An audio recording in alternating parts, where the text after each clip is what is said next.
Beastmaster terhebat. Bab 21. Setelah mengalami perubahan tersebut, perjalanan menjadi lancar dan tidak ada lagi kecelakaan di sepanjang jalan. Pilih 0. 122, yang membawa mobil penuh orang, perlahan berhenti di stasiun kereta api berkecepatan tinggi di kota Yunlan. Sebelum meninggalkan stasiun, turun dari kereta cepat dan berjalan di peron, Fatian bertanya dengan rasa ingin tahu, kemana kita akan pergi selanjutnya. Kau akan tahu saat kita sampai di sana. Li Qian menatap Fatian dan tidak menjawab langsung. Ia sengaja menahan pertanyaan itu dalam ketegangan, dengan senyum tipis di bibirnya. Keduanya berjalan perlahan. Di tengah perjalanan, ayahnya, Li Chengyang, menelepon. Li Qian memberitahu bahwa ia telah tiba di kota Yunlan. Tidak lama kemudian, keduanya tiba di pangkalan taksi. Saya memanggil taksi dan setelah masuk, sopirnya bertanya, kalian mau kemana, cowok-cowok ganteng? Mendengar ini, Li Qian menatap Fatian dengan ekspresi yang agak aneh. Bahkan dia bisa disebut pria tampan. Sepertinya akhir-akhir ini, pria tampan hampir setara dengan pria sejati. Li Qian tersenyum dan memberitahu tujuan perjalanannya, Guru, kita akan pergi ke kawasan pemandangan Gunung Yunwu. Ya, perjalanan Li Qian ke kota Yunlan adalah untuk mengunjungi kawasan pemandangan Gunung Yunwu. Gunung Yunwu adalah tempat wisata yang terkenal tidak hanya di kota Yunlan, tetapi juga di seluruh provinsi Jiangnan. Kawasan wisata ini terletak di utara kota Yunlan, sekitar 50 km dari pusat kota. Kawasan ini terkenal akan keunikan, bahaya, dan keindahannya. Ada 3 fitur unik Gunung Yunwu, matahari terbit di atas awan dan kabut, air terjun setinggi 100 meter, dan teh Gunung Yunwu. Li Qian datang ke Gunung Yunwu kali ini dengan tujuan melihat air terjun 100 kaki ini. Menyebutnya, air terjun setinggi 100 kaki, tentu saja berlebihan. Namun, ia secara khusus memeriksa di internet dan menemukan bahwa perbedaan ketinggian lebih dari 100 meter, yang sepenuhnya memenuhi kondisi medan yang diperlukan untuk evolusi koi. Masih agak jauh ke kawasan pemandangan Gunung Yunwu. Pengemudinya adalah seorang pria parubaya yang kurus. Ia memutar setir dengan cekatan dan menjawab dengan santai. Di bawah kendali pengemudi, taksi dengan cepat meninggalkan stasiun kereta cepat Yunlan. Stasiun kereta cepat berada di selatan kota Yunlan, dan kawasan pemandangan Gunung Yunwu berada di utara. Naik taksi hampir mengharuskan Anda melintasi seluruh kota. Saat dia berjalan di sepanjang jalan, Li Qian memiliki pemahaman kasar tentang pemandangan jalan di kota Yunlan. Saya hanya bisa bilang bahwa kota ini layak disebut kota kelas 1. Bahkan jika Anda hanya melihat sekilas, Anda akan merasa bahwa, terlepas dari skala atau kemakmurannya, kota ini tak tertandingi oleh kota kelas 3 seperti Lingshui. Tentu saja, mampu memahami kota Yunlan juga tidak terlepas dari kecerewetan pengemudi. Apakah Anda akan pergi ke kawasan pemandangan alam pegunungan Yunwu untuk berwisata? Tanya pengemudi itu sambil tersenyum di tengah perjalanan. Li Qian balas tersenyum, kami dari kota tetangga Lingshui. Kami sudah banyak mendengar tentang kawasan pemandangan Gunung Yunwu. Konon, pemandangannya indah dan merupakan destinasi wisata yang langka. Jadi, kami memanfaatkan akhir pekan dan punya waktu luang untuk datang dan melihat-lihat.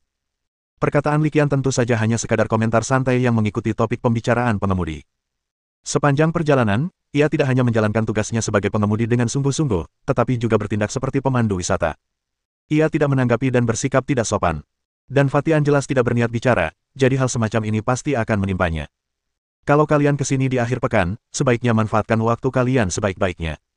Setengah hari tidak cukup untuk menjelajahi seluruh Gunung Yunwu, sang sopir mengingatkan dengan antusias. Li Qian agak kewalahan oleh antusiasme pengemudi itu, jadi ia hanya bisa melanjutkan bicaranya dengan acuh tak acuh, kita masih di sini besok. Kita sudah bersiap selama 2 hari. Petik 2. Dengan cara demikian, mereka berdua mengobrol dengan santai, dan pada dasarnya sang sopirlah yang berbicara, Li Qian sesekali menanggapi, dan bagi Fatian, ia hanya memejamkan mata dan berpura-pura tidur. Taksi melaju sekitar 1,5 jam sebelum akhirnya tiba di kaki Gunung Yunwu. Sopirnya memperlambat laju, menunjuk ke depan, dan mengingatkan kami, kita sudah sampai. Gerbang menuju kawasan pemandangan Gunung Yunwu ada di depan. Melihat ini, Li Qian menghela napas panjang, lalu mengucapkan 4 kata dengan lancar, terima kasih, Guru. Setelah mengatakan itu, ia langsung meninggalkan taksi. Jelas sopir taksi itu orang baik, tetapi ia agak terlalu bersemangat. Dia terus mengoceh, dan jika dia meneruskannya, Li Qian mungkin akan langsung memotongnya. Setelah turun dari taksi, Fatian, yang tadinya lesu, langsung tersadar. Ia bertanya dengan penuh harap, Qianzi, bisakah kau memberitahuku sekarang? Li Qian memimpin jalan. Gerbang utama area wisata itu sangat mencolok.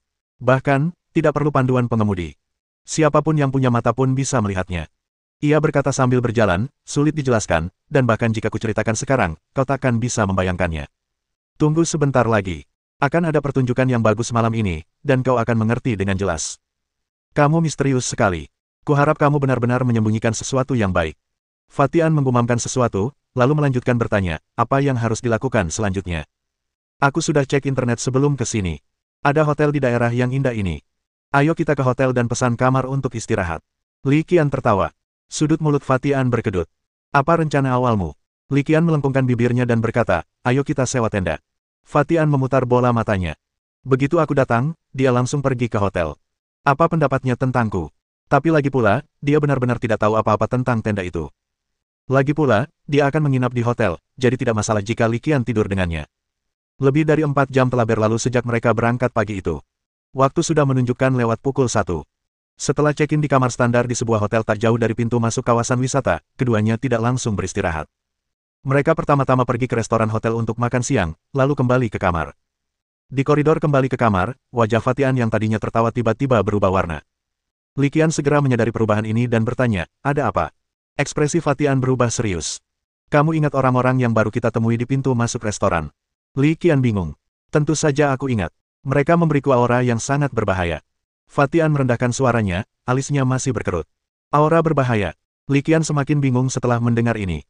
Kita bicarakan nanti saat kita kembali.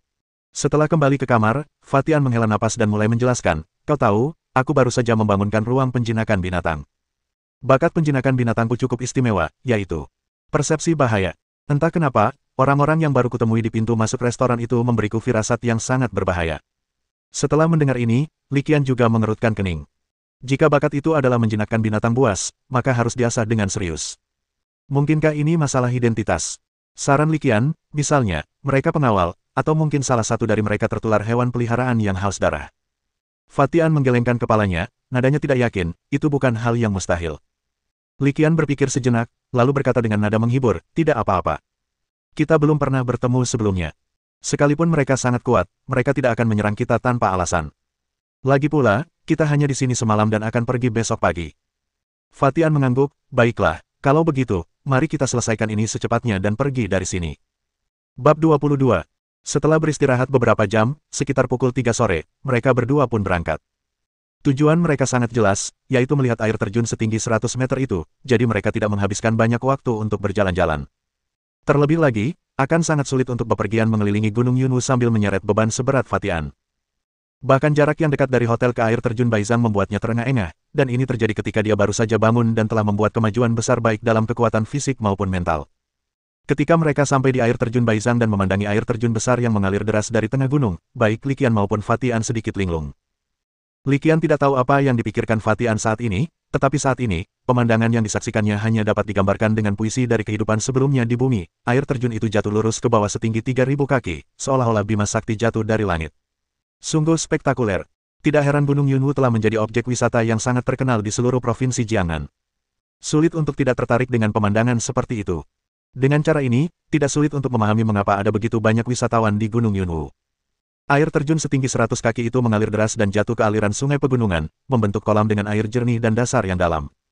Li Qian berdiri di samping kolam, mengangkat kepalanya dan melihat ke atas air terjun, membayangkan adegan Qizi memanjat air terjun. Tempat ini sungguh indah. Fatian, yang telah melihat banyak pemandangan indah dan ajaib, jarang memujinya. Lalu dia mengalihkan pandangannya kembali dan berkata, apakah ini tempat yang kamu cari? Ya, Li Qian mengangguk.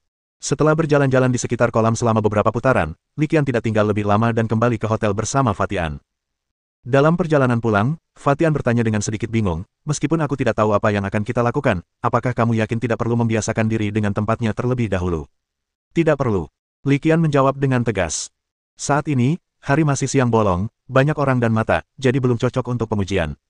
Ada satu hal lagi yang sangat penting. Dengan level Qizi saat ini, bahkan jika dia melatih keterampilan memanjat air terjunnya hingga sempurna, mustahil baginya untuk memanjat air terjun setinggi 100 kaki ini. Hanya setelah meminum bubuk tulang naga dan mengumpulkan banyak energi dalam tubuh, ia dapat melesat menaiki air terjun setinggi 100 kaki itu sekaligus. Li Qian tidak cukup kaya untuk membawa bubuk tulang naga untuk pengujian. Lagi pula, ia hanya membeli 3 pon bubuk tulang naga. Jika ia menghambur-hamburkannya sekarang, bahkan jika ia bisa membelinya lagi, ia harus menunggu 1 atau 2 hari untuk mendapatkannya. Terlebih lagi, rekeningnya sudah lama kosong, dan ia tidak mampu membeli koin federal yang dibutuhkan untuk membeli bubuk tulang naga. Jadi tidak ada cara untuk mengujinya. Dia hanya diberi satu kesempatan untuk berhasil. Jika tidak, dia tidak akan tahu alasan apa yang harus digunakan untuk menipu Fatian lagi. Terlebih lagi, setelah menghabiskan hampir 3 tahun bersama Fatian, Li Qian tahu betul bahwa yang pertama hanya terlihat jujur, tetapi tidak bodoh. Kembali di kamar hotel, Li Qian duduk bersila di tempat tidur, mencoba menenangkan pikirannya dan mulai bermeditasi. Dengan cara ini, matahari terbenam, langit berangsur-angsur menjadi gelap, dan sebelum Anda menyadarinya, hari sudah malam. Setelah makan malam sederhana, keduanya kembali ke kamar lagi. Li Qian sekali lagi mengambil posisi meditasi, tetapi itu hanya akting. Ia belum benar-benar mulai bermeditasi. Ia duduk bersila di tempat tidur dan bertanya kepada Fatian di tempat tidur sebelah, "Karena kau sudah bangun, aku penasaran hewan peliharaan apa yang telah disiapkan keluargamu untukmu." Dengan sumber daya keuangan keluarga Fatian, hewan peliharaan yang dibagikan sekolah hanya berpotensi menjadi komandan. Li Qian tahu bahwa dia pasti tidak akan tertarik padanya.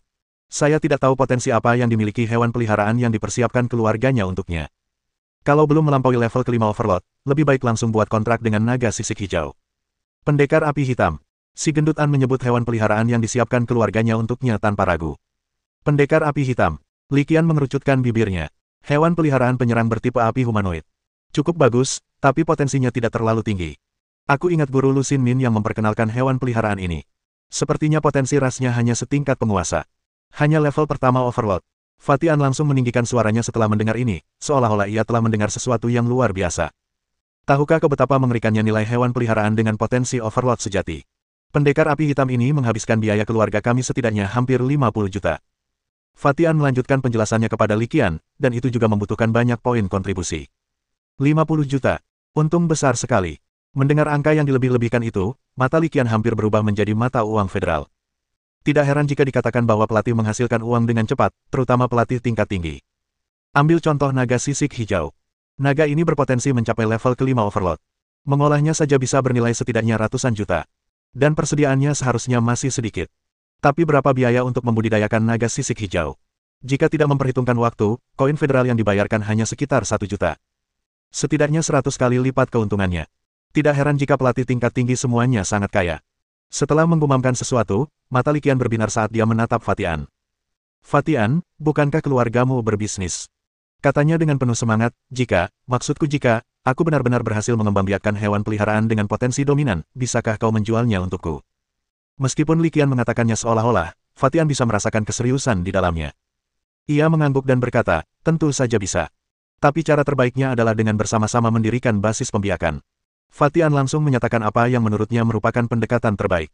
"Lalu, atas nama basis itu, kita bisa langsung bekerja sama dengan pihak berwenang dan menitipkan hewan peliharaan di mal hewan peliharaan." Lumayan, nak, kau tahu banyak.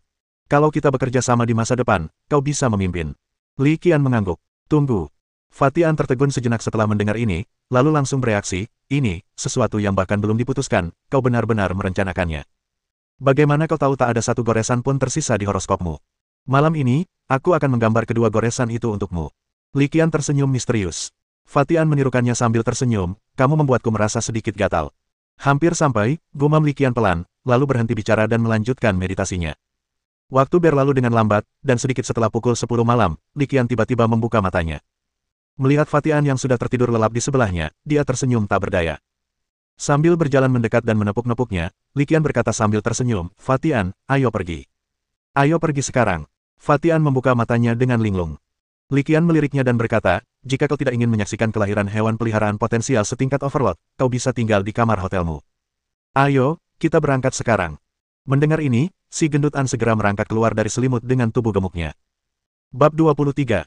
Saat itu sudah lewat pukul 10 malam dan kawasan pemandangan itu sangat sepi, hampir tidak ada seorang pun di sana.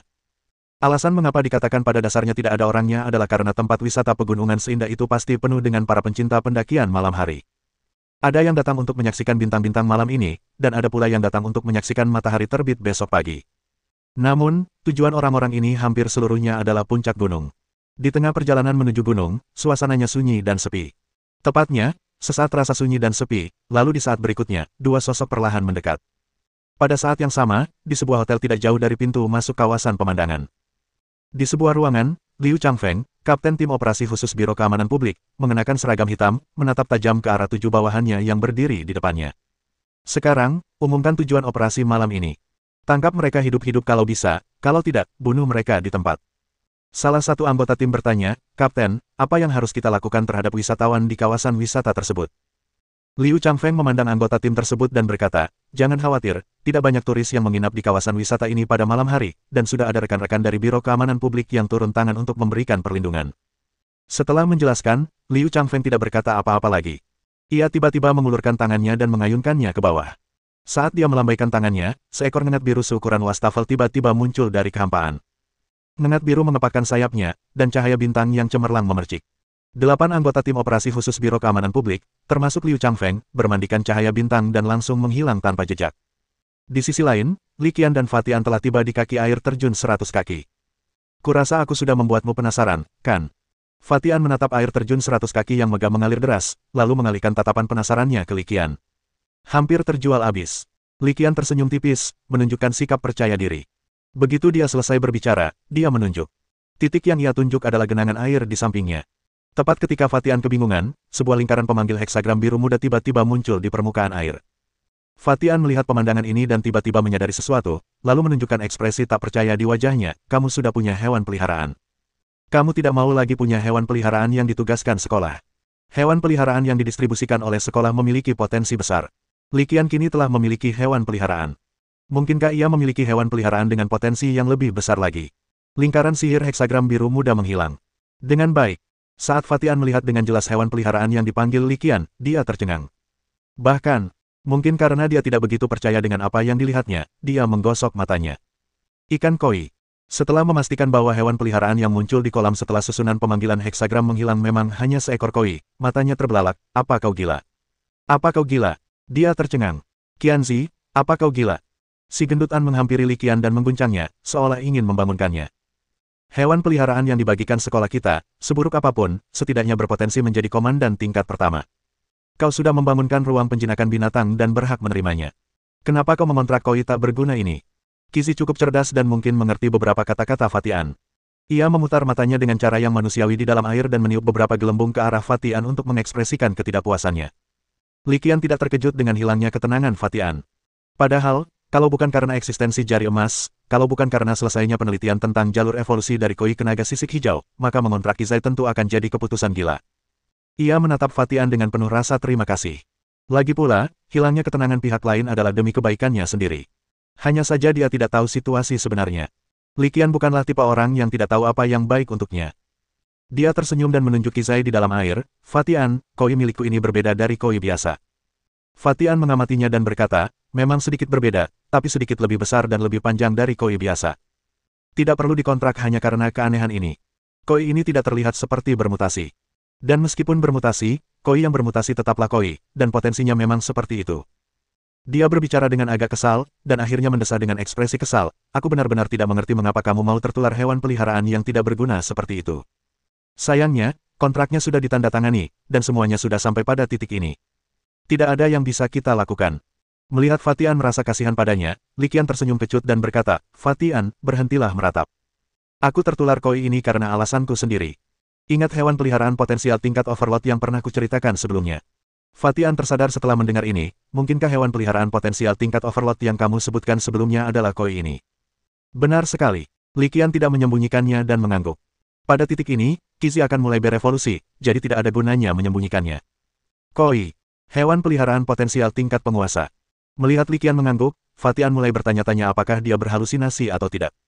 Li Qian berpikir dalam hati bahwa pelatihan yang dijalani Fatian tidaklah bagus, dan dia mungkin tidak tahu bahwa ada bentuk evolusi dari koi, yaitu naga sisik hijau, jadi dia tidak menjelaskan. Dia berjongkok dan memberi Fatian senyuman misterius, kamu akan tahu nanti. Setelah mengatakan itu, dia mengeluarkan sebuah tas dari ranselnya. Itu adalah 2 kilogram bubuk tulang naga yang disiapkan sebelumnya. Qizai, ayo kita mulai. Setelah mengeluarkan bubuk tulang naga, Li Qian menatap Qizi di dalam air dengan tatapan tegas. Ikan di dalam air berenang berputar-putar, tampak sangat energik, dan matanya tampak memancarkan aura yang ganas. Setelah semuanya siap, Li Qian tidak ragu lagi dan menuangkan sekantong 2 kilogram bubuk tulang naga ke dalam air. Di dalam air, Qizi menarik napas dalam-dalam. Hisapan yang kuat itu langsung membentuk pusaran kecil. Bubuk tulang naga putih langsung dihisap bersih oleh Qizi dalam sekejap. Melihat pemandangan ini, Li Qian berdiri, meletakkan ranselnya, mengeluarkan buah berbentuk lonceng, dan menggenggamnya. Tiba-tiba ia berlari sekuat tenaga sambil berteriak, Qizi, panjat air terjun.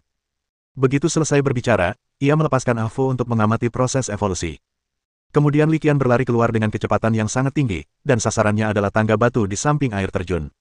Ratusan anak tangga batu mengarah langsung ke puncak air terjun. Bukan tugas yang mudah bagi Li Qian untuk mencapai puncak air terjun sebelum Qizi memanjat air terjun setinggi 100 kaki.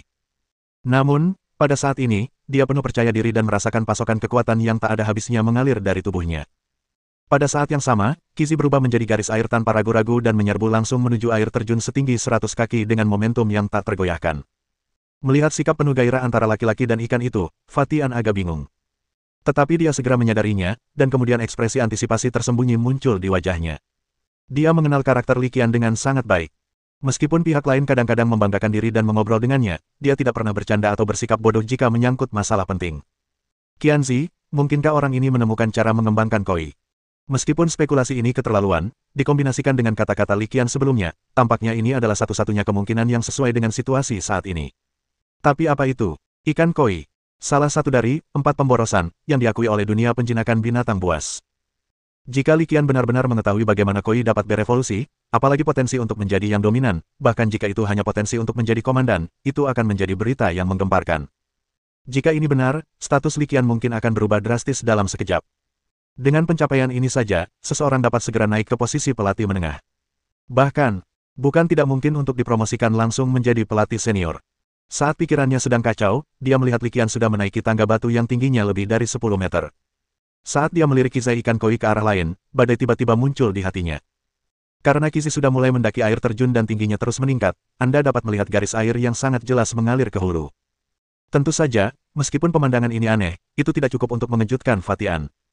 Yang benar-benar membuatnya merasa luar biasa adalah munculnya cahaya samar evolusi di permukaan air. Apa artinya ini? Ikan koi di depanku sebenarnya sedang berevolusi. Bab 24. Menyaksikan Li Qian dan koi Kizai bergegas keluar. Yang satu langsung menuju ke puncak air terjun, dan yang satu lagi menuju ke hulu. Satu orang dan satu hewan peliharaan, keduanya terlihat sangat gembira. Fatian juga langsung terinfeksi. Dia ingin pergi ke sana dan melihatnya.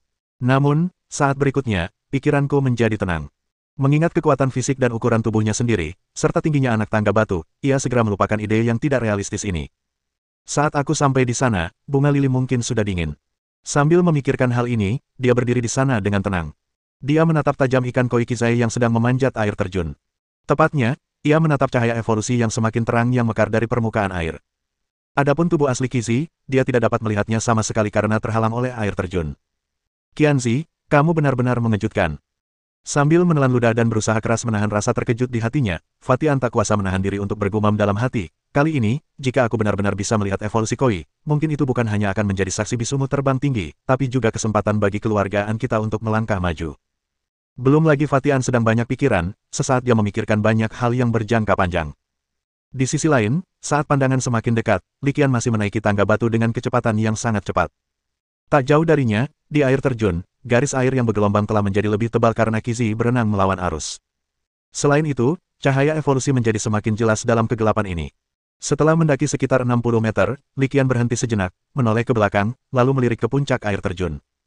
Setelah mengukur dengan matanya, dia merasa bahwa dia mungkin sudah lebih dari setengah jalan menaiki tangga batu. Di air terjun tak jauh dari sana, garis air yang diaduk oleh Kizi sudah hampir mencapai bagian tengah air terjun. Li Qian tahu betul bahwa meskipun mereka dan hewan peliharaan mereka tampaknya telah menyelesaikan sekitar setengah dari kemajuan, pada kenyataannya, mereka baru saja memulai. Semakin tinggi gunung yang Anda daki, kesulitan pendakian menjadi semakin menakutkan seiring bertambahnya ketinggian. Terutama di bagian terakhir dekat puncak air terjun, tekanannya pasti beberapa kali lipat lebih besar dari sekarang. Terlebih lagi, peningkatan kesulitan ini tidak hanya berlaku untuk Kizi, tetapi juga untuk Li Qian sendiri. Baginya, niscaya akan menjadi tantangan yang sangat sulit untuk mencapai puncak air terjun sebelum yang pertama melakukannya. Tetapi dia harus menyelesaikannya. Jadi, setelah menggertakkan giginya, dia mengangkat kakinya lagi tanpa menunda dan mulai memanjat. Tak jauh dari sana, cahaya evolusi yang muncul dari permukaan air menjadi semakin intens. Di jalan setapak pegunungan sekitar 1 kilometer dari air terjun Baisang, seorang pria misterius berjubah merah tua berdiri dengan tenang. Ia memejamkan mata dan berkonsentrasi pada perasaannya. Tak lama kemudian, ia tiba-tiba membuka mata dan tatapannya tertuju pada air terjun tak jauh dari sana. Fluktuasi energi yang begitu kuat. Mungkinkah itu pintu masuk ke reruntuhan awan? Setelah bergumam pada dirinya sendiri, sosok berjubah merah tua itu melesat pergi dari tempatnya berdiri. Dalam sekejap mata, jubah merah tua itu sudah beberapa meter jauhnya. Pada saat yang sama, di arah berlawanan dari jubah merah tua, jaraknya sekitar 1 kilometer dari air terjun Baisang. Pria parubaya berseragam polisi hitam itu juga menyadari sesuatu dalam sekejap dan segera mengubah arahnya. Di sebidang tanah datar dekat puncak gunung, di dalam sebuah tenda, seorang wanita yang sedang beristirahat tiba-tiba membuka matanya dan memandang ke suatu tempat di tengah gunung. Untuk sesaat, fluktuasi energi yang disebabkan oleh evolusi Kizi menarik beberapa gelombang perhatian. Li Qian yang tengah asyik menaiki tangga batu tidak menyadari semua ini. Dan baik dia maupun Fatian tidak memiliki kemampuan ini. Di tengah air terjun Baizhang, Qizi berenang melawan arus, melawan tirai air. Cahaya evolusi di tubuhnya semakin terang, bagaikan matahari terbit. Seiring berjalannya waktu, kecepatan Qizi perlahan menurun, dan Li Qian juga merasakan langkahnya semakin berat. Saya melangkah secara mekanis, tidak tahu berapa banyak waktu yang telah berlalu. Akhirnya, ujung tangga batu itu terlihat. Li Qian menyerbu maju dengan seluruh kekuatannya. Di puncak tangga batu terdapat sebuah panggung. Sebuah platform melingkar, dihaluskan dengan semen, digunakan sebagai deobservasi dan dikelilingi oleh pagar pembatas. Tanpa ragu, Li Qian langsung berlari ke lokasi terdekat dengan air terjun, meraih pagar pembatas dan melihat ke sana. Seperti yang diharapkan, tidak jauh dari sana, Qizi telah naik ke posisi dekat puncak. Di puncak gunung, terdapat pula sebuah kolam kecil yang airnya menyembur keluar dari mata air, kemungkinan besar terhubung dengan sebuah gua di dalam gunung. Qizi hendak mencapai puncak, dan kecepatannya menjadi sangat lambat, tetapi dia tetap mendaki dengan gigih. Melihat betapa kerasnya Qizi memanjat, Li Qian akhirnya mengerti mengapa naga bersisik hijau sangat langka di alam. Fakta bahwa evolusinya rumit, sulit, dan tidak jelas hanyalah salah satu alasannya. Hal lainnya adalah, persyaratan untuk koi juga sangat tinggi. Qizai dapat dikatakan sebagai eksistensi yang menonjol di antara seluruh populasi koi. Kalaupun ingin mencapai puncak, ia perlu berusaha sekuat tenaga, apalagi spesies lain yang sejenis. Sedangkan Afu, Li Qian tidak mengira dia bisa berhasil dalam sekali jalan. Untungnya, jika gagal sekaligus, biayanya hanya terbuang 2 kilogram bubuk tulang naga. Jika tidak, bahkan jika Anda tahu cara berevolusi, Anda mungkin tidak dapat berevolusi. Selain itu, Li Qian juga sangat menyadari satu hal. Sekalipun Anda menguasai metode evolusi koi menjadi naga sisik biru, belum tentu semua koi bisa berevolusi dengan sukses. Baik untuk memahami keterampilan memanjat air terjun dan melatihnya hingga tingkat sempurna, atau menggunakan batu pemecah batas untuk menerobos lompatan ikan hingga mencapai tingkat pemecah batas, itu bukanlah sesuatu yang dapat dilakukan dengan mudah oleh ikan koi biasa. Sedangkan untuk mendaki air terjun setinggi 100 kaki, itu bahkan lebih sulit. Dapat dikatakan bahwa Li Qian memang telah menemukan cara untuk melompati gerbang naga, tetapi hanya sedikit ikan koi yang benar-benar dapat melompatinya. Li Qian menatap tajam, memperhatikan Qizi memanjat perlahan dan semakin dekat ke puncak, dan jantungnya mulai menegang. Di dasar air terjun, di samping kolam, Fatian juga sedang menatap. Meski agak tidak jelas, samar-samar terlihat bahwa Qizi akan mencapai puncak. Sedangkan Afu yang sedang berada di dalam air, sesekali ia melompat keluar dari air dan melihat ke puncak air terjun. Ia tampak sangat gembira. Tampaknya ia bersorak untuk Qizi, dan juga tampak menantikan dan bersemangat untuk mengikuti jejak Qizi. Di puncak air terjun, sekitar 1/4 jam kemudian, di bawah tatapan Li Qian, Qizi akhirnya mencapai puncak. Sekarang saatnya, gunakan kemampuan menyelam.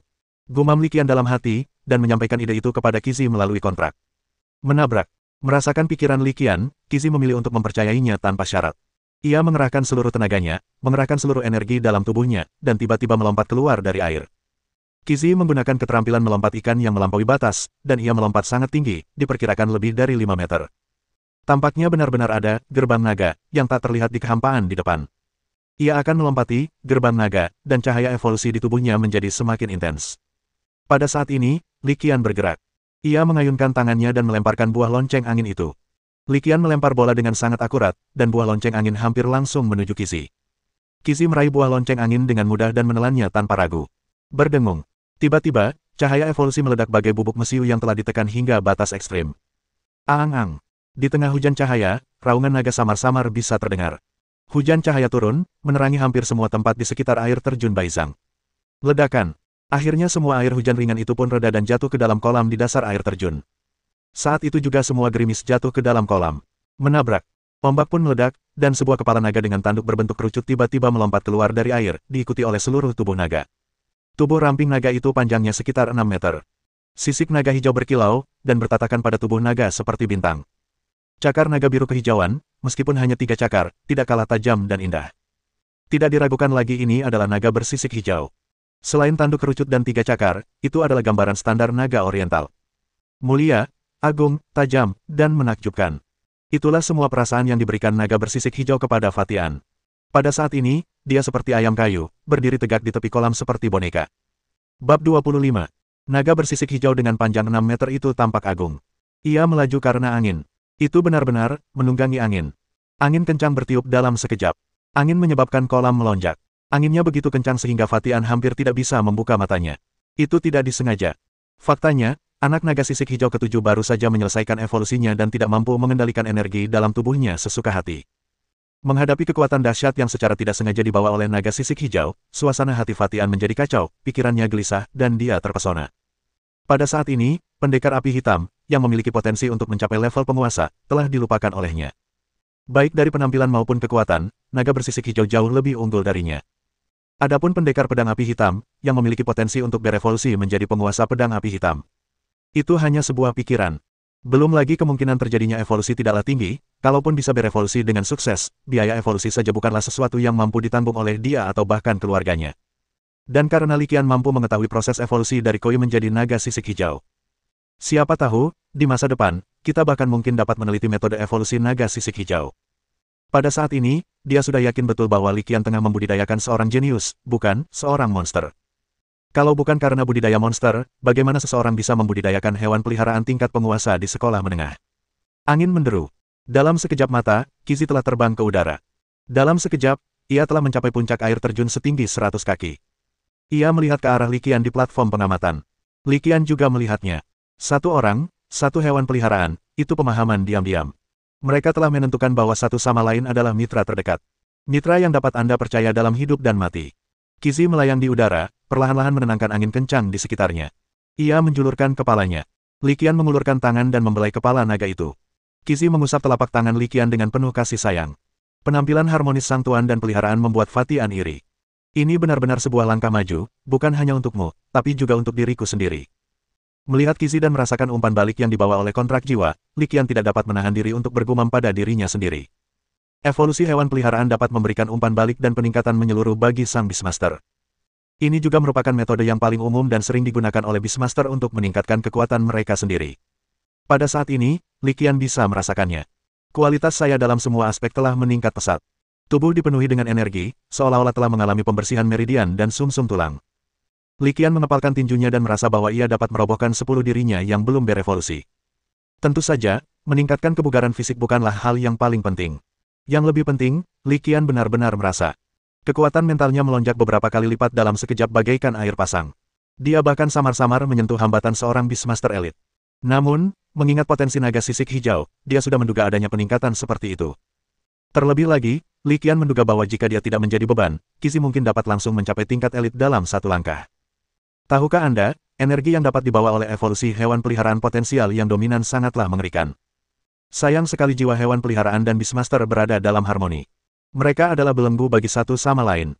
Dengan kata lain, jika Beastmaster tidak dapat menerobos ke alam utama berikutnya, bahkan jika energi terkumpul hingga batasnya, hewan peliharaan tersebut akan tetap terjebak. Sebaliknya, mungkin, sebelum lulus, kekuatan mentalku bisa menembus ke tingkat elit. Setelah menutup matanya dan merasakannya, Li Qian membuat penilaian yang lebih akurat. Setelah merasakan perubahan dalam dirinya, Li Qian mengalihkan perhatiannya ke Qizhi. Saat mata penglihatan sejati diaktifkan, garis-garis informasi muncul di depan matanya.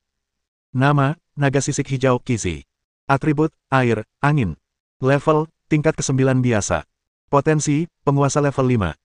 Keahlian, lompatan ikan, batas terobosan panjat air terjun sempurna, panah air, mahir, panah air, 10.000 anak panah pemula, meriam air, mahir, meriam air bertekanan tinggi, pemula, bila angin, mahir, tornado, mahir, tebasan angin kencang, pemula, naga terbang, pemula. Melihat atribut Qizhi, meskipun Li Qian memiliki kondisi mental yang baik, dia tidak bisa menahan perasaan gembira. Ia memang hewan peliharaan yang memiliki potensi tingkat penguasa. Dia baru saja berevolusi, tetapi dia telah menguasai begitu banyak keterampilan, dan beberapa keterampilannya bahkan telah ditingkatkan langsung ke tingkat penguasaan. Dan salah satu keterampilan menarik perhatian khusus Li Qian. Naga terbang tinggi. Benar sekali, itu lonteng. Ini adalah keterampilan fungsional. Terus terang saja, itu terbang. Akan tetapi, ia lebih cepat, lebih stabil, dan lebih lincah dibandingkan terbangnya burung peliharaan biasa. Alasan mengapa Li Qian memberikan perhatian khusus padanya bukan hanya karena dia bisa terbang dengan naga di masa depan. Itu karena atribut keterampilan ini. Ini adalah keterampilan tipe naga. Meski disebut tipe naga, sebenarnya tipe naga bukanlah sebuah atribut dalam arti sebenarnya. Meskipun atribut hewan peliharaan tersebut menyatakan ia bertipe naga, jika Anda mengamatinya dengan mata penglihatan sejati, meskipun ia naga sungguhan, kata tipe naga tidak akan ditampilkan. Secara tegas, tipe naga hanyalah istilah umum yang digunakan oleh para Beastmaster untuk merujuk pada hewan peliharaan tipe naga. Elemen naga tidak memiliki energi atribut khusus seperti emas, kayu, air, api, tanah, angin, guntur, cahaya, dan kegelapan. Keterampilan tipe naga, tepatnya, hanyalah teknik yang sangat canggih untuk memanfaatkan energi. Ini sedikit seperti gerakan dalam novel seni bela diri. Misalnya, Keterampilan, Dragon Soar. Kizi dapat menggunakan energi angin dan energi air untuk bekerja. Bila menggunakan energi angin, ia dapat terbang tinggi dan menempuh jarak ribuan mil dalam sekejap dengan kecepatan yang sangat tinggi. Bila menggunakan energi air, ia akan terbang di awan dan muncul lalu menghilang, bagaikan peri. Alasan mengapa Liqian begitu mementingkan kemampuan melonjak naga ini adalah karena Kizi telah memahami kemampuan ini pada tingkatan biasa, dan di masa mendatang, ia mungkin akan memahami lebih banyak kemampuan naga. Ini juga merupakan cerminan potensi besarnya. Di masa mendatang, mungkin kita bahkan dapat menembus batas atas potensi ras. Melihat pesan Kizi, Liqian sangat puas. Dia siap mengambil kembali Kizai. Lagi pula, ini tempat yang indah. Meskipun sudah tengah malam, mungkin masih ada turis. Jika Anda terlihat, itu tidak akan menjadi masalah besar, tetapi Anda pasti akan mendapat masalah. Tepat ketika Liqian hendak membawa Kizai kembali. Dukun. Tiba-tiba, beberapa kicauan burung terdengar. Mirip sekali dengan burung gagak. Liqian tidak terlalu peduli. Bukan hal yang aneh untuk melihat burung, atau bahkan burung peliharaan, di pegunungan berkabut ini. Namun, saat berikutnya, sesuatu yang tidak terduga terjadi. Seekor burung peliharaan besar, menyerupai burung gagak, tiba-tiba turun dari langit. Sangat cepat. Dan targetnya adalah Liqian. Liqian juga memperhatikan ini. Akan tetapi, burung gagak raksasa itu begitu cepat sehingga kalaupun ia menyadarinya, ia tidak akan sempat bereaksi. Sepasang cakar hitam pekat milik gagak raksasa itu mencakar lurus ke bawah. Pada saat kritis, bola air yang berputar dengan kecepatan tinggi tiba-tiba menghantam. Bab 26. Bang!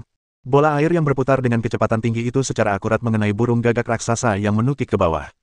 Gagak raksasa itu terkena kicauan. Ada nada kesakitan dan kecemasan dalam suaranya. Saat gagak raksasa itu dihantam bola air berputar berkecepatan tinggi, serangan cakar burung itu melenceng dari lintasan aslinya. Liqian berguling ke samping dan nyaris menghindarinya. Huf, huf, huf. Dia terengah-engah. Jantungku tiba-tiba berdetak kencang. Keringat mengucur deras dari punggungku. Itu terlalu berbahaya. Saat ini, jika Kizi tidak mengambil tindakan pada saat kritis dan menggunakan keterampilan meriam airnya, nasibnya pasti tidak akan lebih baik. Entah mereka terluka atau ditangkap. Bukannya tidak mungkin untuk jatuh secara langsung. Liqian menatap burung gagak besar yang terbang ke langit lagi dengan rasa takut yang masih tersisa, dan tanpa sadar menggunakan bakatnya untuk menjinakkan binatang buas. Namun, tidak ada informasi yang terlihat. Tidak diragukan lagi bahwa gagak raksasa ini setidaknya memiliki level elit. Mustahil untuk melihat informasi apapun kecuali pihak lain menurunkan kewaspadaannya dan mengizinkan Anda menyelidikinya. Meskipun dia tidak melihat informasi apapun tentang gagak raksasa itu, Liqian telah mengidentifikasi identitasnya berdasarkan pengetahuannya tentang hewan peliharaan. Gagak mimpi buruk. Benar saja, hewan peliharaan yang menyerangnya tidak lain adalah hewan peliharaan burung tipe gelap burung gagak mimpi buruk. Hewan peliharaan berwarna gelap relatif jarang ditemukan, dan hewan peliharaan yang terbang bahkan lebih langka lagi. Setelah mengetahui identitas Nightmare Crow, dia dipenuhi dengan kebingungan yang mendalam. Berdasarkan apa yang saya pelajari, burung gagak mimpi buruk umumnya jarang menyerang manusia atas inisiatif mereka sendiri. Namun, gagak mimpi buruk di depannya menyerangnya tanpa ragu-ragu. Karena kenapa? Apakah evolusi Kizai yang mengganggunya? Atau mungkin, itu bukan hewan peliharaan liar. Tapi itu adalah binatang buas milik manusia. Memikirkan hal ini, dia melirik sekelilingnya tanpa sadar. Tak lama kemudian, ia menemukan sosok di atas batu besar sekitar 50 meter darinya. Dengan bantuan cahaya bulan dan cahaya bintang, Liqian hampir tidak dapat melihat sosok yang mengenakan jubah merah tua. Seseorang dari suatu aliran sesat. Itulah pikiran pertama yang terlintas di benak Liqian setelah matanya bertemu dengan sosok berjubah merah. Karena saya pernah berhubungan dengan orang-orang dari Biro Keamanan Publik sebelumnya. Itu Zhou Weiping. Melalui uraian Zhou Weiping, dia mengetahui secara garis besar pakaian dari kultus Dewa Hitam. Kemudian, demi keselamatannya sendiri, dia memeriksa di internet. Pada saat ini, lelaki berjubah merah yang tidak jauh darinya sangat mirip dengan para penganut Dewa Hitam dalam segala hal kecuali warna jubahnya. Liqian tidak dapat menahan diri untuk berpikir ke arah ini. Setelah menyadari kemungkinan identitas pria misterius itu, kewaspadaan Liqian langsung meningkat secara signifikan. Dia menatap pria misterius berjubah merah dan mengerutkan kening. Dia mendapati bahwa Nightmare Crow tidak menyerangnya lagi, melainkan berputar-putar di atas pria misterius berjubah merah. Beberapa hal sudah jelas dengan sendirinya. Tidak diragukan lagi bahwa orang yang mengendalikan Nightmare Crow untuk menyerangnya adalah pria misterius berjubah merah. Siapa kamu? Mengapa kamu menyerangku? Setelah menemukan dalang di balik insiden itu, Liqian menanyainya tanpa ragu-ragu. Serangan itu datang diam-diam dan tanpa peringatan. Itu jelas musuh, bukan teman. Anak muda, mungkin kamu salah paham. Pria misterius berjubah merah itu berkata dengan tenang, di usia semuda ini, kau sudah mampu memecahkan masalah yang tak terhitung jumlahnya, bahkan mampu memecahkan jalur evolusi dari koi hingga naga sisik biru. Kultivator berbakat seperti itu memang dibutuhkan oleh kultus dewa kuno kita. Baru saja, Aku mengirim Nightmare Crow ke bawah, bukan untuk menyerangmu, melainkan untuk membawamu pergi dari sini ke tempat yang lebih menjanjikan. Hehe. Li Qian tersenyum tipis, itu tidak perlu. Saya tidak tertarik dengan tempat yang lebih menjanjikan yang Anda sebutkan. Aku hanya bisa mengecewakanmu. Li Qian menolak dengan tegas. Dia tidak menatap pria misterius berjubah merah itu. Pria misterius berjubah merah itu tidak marah. Suasana hatinya tetap stabil. Minat dapat ditumbuhkan secara perlahan. Selain itu, merupakan suatu kehormatan bagimu untuk disukai oleh kultus dewa kuno. Menolak kehormatan ini bukan hanya berarti kau kehilangan kesempatan besar, tapi juga akan membawamu ke dalam konflik dengan kultus dewa kuno kami. Kuharap kau memikirkan ini baik-baik dan tidak membuat kesalahan dengan dirimu sendiri. Pria misterius berjubah merah masih mencoba membujuk. Konon katanya itu bujukan, tapi di akhir kata-katanya itu sudah merupakan ancaman yang terang-terangan. Li Qian tenang dan tak kenal takut. Qixi telah berputar di atas kepalanya, menghadapi Nightmare Crow. Meskipun aku tidak tahu apa yang dilakukan kultus dewa kuno milikmu, kedengarannya itu bukan organisasi yang serius. Sambil merentangkan tangannya, dia melanjutkan, jadi, apapun yang kau katakan, aku hanya punya satu jawaban. Tidak tertarik. Setelah 3 kata, tidak tertarik jatuh, meskipun karena kegelapan dan jubah merah tua yang menutupi tubuhnya dari ujung kepala hingga ujung kaki, ekspresinya tidak terlihat berubah, tetapi Li Qian masih bisa dengan jelas merasakan aura berbahaya muncul dari tubuhnya. Anak muda memang selalu tidak terkendali. Sepertinya kurangnya pemukulan sosial. Maju, gagak mimpi buruk. Nada suara pria misterius berjubah merah itu berubah dingin. Saat suaranya mereda, burung gagak raksasa di udara mulai bergerak lagi. Burung gagak mimpi buruk mengembangkan sayapnya, namun kali ini tidak menyerang lagi. Saat sayapnya terbentang, kerucut tinta mengembun di depan tubuhnya. Momen berikutnya, sekitar puluhan paku hitam melesat langsung ke arah mereka. Hanya kejeniusan yang masih hidup yang memiliki nilai. Jika Anda tidak dapat mengembalikannya, menghancurkannya juga merupakan pilihan yang baik. Singkatnya, masalah ini tidak bisa diserahkan kepada Federasi Dongxia. Suara pria misterius berjubah merah itu bagaikan es. Perkataannya membuat Li Qian lebih yakin. Orang ini jelas-jelas orang penganut aliran sesat. Pemuja dewa kuno, itu sudah pasti adalah sebuah organisasi aliran sesat. Hanya penganut aliran sesat yang akan menentang Federasi di setiap kesempatan. Setelah mengetahui hal ini, Li Qian tidak lagi menahan diri. Apakah Anda lawan atau tidak, itu satu hal. Apakah akan mengerahkan segenap upaya untuk membunuh lawan atau tidak, itu adalah masalah yang lain sepenuhnya. Anak panah air, 10.000 anak panah menembak. Li Qian berteriak dalam hatinya. Pada saat yang sama, perintah itu diberitahukan kepada Qixi melalui kontrak jiwa. Hampir pada saat berikutnya ketika kerucut tinta itu terbentuk, panah air tiba-tiba melesat keluar dari kolam di puncak air terjun setinggi 100 kaki. Panah air 10.000 anak panah meski disebut 10.000 anak panah, keterampilan ini hanyalah keterampilan tingkat pemula, jadi sebenarnya tidak dapat mencapai level 10.000 anak panah, tetapi masih ada 100 anak panah. Setidaknya mereka unggul dalam hal jumlah. Bang bang bang. Panah air dan skill, Shadowcon, milik Nightmare Crow bertabrakan di udara. Panah air itu meledak seketika. Shadowcon juga sangat terpengaruh. Bukan hanya kecepatannya saja yang dikurangi. Badan vertebra juga menjadi lebih kecil. Jelas, meskipun kekuatan panah air tidak sekuat kekuatan kerucut bayangan, ia berhasil melemahkan kekuatan kerucut bayangan. Dan tingkat pelemahannya tidaklah rendah. Setidaknya, Shadowcon yang melemah seharusnya tidak lagi menjadi ancaman bagi Qixi. Bab 27. Dugaan Li Qian tidak salah. Meskipun Qixi baru saja menyelesaikan evolusinya dan levelnya lebih rendah dari Nightmare Crow, dia masih dirugikan setelah pertarungan. Akan tetapi, setelah bertarung melawan Water Arrows dan 10,000 Arrows, Nightmare Crow Shadowcon tidak lagi menjadi ancaman. Qixi menggunakan skill Dragon Soar sekali. Tubuhnya melompat dengan kecepatan tinggi di udara. Tidak butuh banyak usaha untuk menghindari serangan kerucut bayangan. Aang-ang. Qixi sangat tidak senang karena dia tidak memenangkan pertarungan. Bayangan diriku sebagai seekor ikan koi, lemah dan tak berdaya, kembali terlintas di pikiranku. Aku memberikan segalanya yang kumiliki hanya untuk berkembang dan menjadi lebih kuat, untuk menyingkirkan perasaan tidak berdaya ini. Sekarang, evolusinya akhirnya selesai, dan sebagai hasilnya, tepat setelah terlahir kembali, ia menghadapi lawan yang begitu kuat. Mengingat kehinaan yang pernah dialaminya, hatinya pun dipenuhi semangat juang. Li Qian dan Qixi menandatangani kontrak jiwa, jadi dia secara alami merasakan semangat juang. Dia melirik Nightmare Crow di udara dan pria misterius berjubah merah tak jauh darinya, dan semangat juang yang kuat juga tampak di matanya. Qixi, aku merasakan kebencian dan kemarahanmu. Dia mengepalkan tinjunya, tampak tenang dan tak kenal takut. Memangnya kenapa kalau kau seorang pemuja, elit, atau elemen gelap? Kau naga sisik hijau, naga bangsawan. Apa yang perlu ditakutkan? Hari ini, mari kita bertarung sepuasnya. Setelah berkata demikian, tanpa menghiraukan keterkejutan lelaki misterius berjubah merah itu, dia langsung memerintahkan Qixi untuk mengambil inisiatif menyerang. Tebasan angin yang ganas. Li Qian memberi perintah. Bila angin besar berbentuk bulan sabit, panjangnya sekitar 3 atau 4 meter, tiba-tiba mengembun dan terbentuk, muncul di depan Qixi. Sebuah bila angin besar melesat keluar. Dengan kekuatan dahsyat. Terlebih lagi, di bawah komando Li Qian, serangan Qixi kali ini tidak ditujukan pada gagak mimpi buruk, melainkan pada pria misterius berjubah merah yang tak jauh darinya. Cara terbaik untuk menangani hewan peliharaan adalah dengan menyingkirkan Beastmaster. Li Qian selalu mengingat pepatah bijak ini dari guru kelas tempurnya. Lagi pula, pihak lainnya kemungkinan besar adalah penganut aliran sesat, jadi tidak perlu khawatir tentang apapun.